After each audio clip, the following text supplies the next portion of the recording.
Hello everyone, welcome back to our channel Shravani vlogs. అందరూ ఎలా ఉన్నారు? బాగున్నారా? వీడియోస్ పెట్టి చాలా రోజులైతే అవుతుంది, రోజులు కాదు మంత్సే అయిపోతుంది. లాస్ట్ వీడియోలో చెప్పాను కదా వైజాగ్ వెళ్ళానని. వైజాగ్ లో అయితే ఫుల్ బిజీ అయితే అయిపోయాను. బిజీ అంటే మామూలు బిజీ అయితే కాదు, తినడం పడుకోవడం ఇదే చేశాను నేనైతే. మధ్య మధ్యలో షికార్లు కూడా చేశాను, అది సెకండరీ అనుకోండి. అదేంటో పుట్టింటికి వెళ్తే ఎక్కడ లేని బద్దకం అంతా వస్తుంది. నాకే కాదు, పెళ్ళైన ప్రతి అమ్మాయి అంతే అనుకుంటా. ఇంకా మ్యాటర్ లోకి వస్తే, ఈ వీడియో లాస్ట్ నేను వైజాగ్ వెళ్ళిన కొత్తలో మార్చి స్టార్టింగ్ లోనే తీసిన వీడియో ఇది. మా ఊరు గ్రామదేవత వార్షికోత్సవం అయితే జరిగింది. మా చిన్నప్పుడు ఈ టెంపుల్ అయితే చిన్నగా ఉండేది. 14 years బ్యాక్ అయితే ఈ టెంపుల్ పెద్దగా కట్టారు. అప్పటి నుంచి ప్రతి ఇయర్ వార్షికోత్సవం అయితే సెలబ్రేట్ చేస్తూ ఉంటారు. అలానే అమ్మవారిని ఊరేగిస్తారు. నైట్ టైం అయితే ఎర్లీ మార్నింగ్ అభిషేకం అయితే జరుగుతుంది. మార్నింగ్ అభిషేకానికి వెళ్ళి వచ్చేసి మధ్యాహ్నం భోజనానికి అయితే వెళ్ళాను. అన్నసమారాధన అయితే జరుగుతుంది ప్రతి ఇయర్. ఇంకా భోజనానికి వెళ్ళి వచ్చేసి కాసేపు రెస్ట్ తీసుకొని అమ్మవారిని నైట్ ఊరేగిస్తే ఊరేగింపుకి వెళ్ళాను.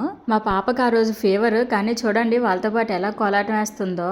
కొంతమంది అమ్మవారికి సారి పెట్టాలి అనుకుంటారు, ఇంకా సార్లు కూడా తిప్పుతారు. మా అమ్మ కూడా సారి ఇస్తాను అని ఈసారి అయితే అనుకున్నారంట. లాస్ట్ టైం అనుకున్నారు కానీ పెట్టడం కుదరలేదు, అందుకే ఈ ఇయర్ అయితే పెట్టేశారు. ఊరంతా ఊరేగించేశాక ఇంకా గుడికి వెళ్ళిపోయి అమ్మవారికి అయితే ఆ కొండలో ఉన్న వాటర్తో అభిషేకం చేసేసి దండం పెట్టుకొని ఇంటికైతే వచ్చేసాము. నా వీడియోస్ నచ్చితే ప్లీజ్ సబ్స్క్రైబ్ చేయండి, సపోర్ట్ చేయండి. Thank you.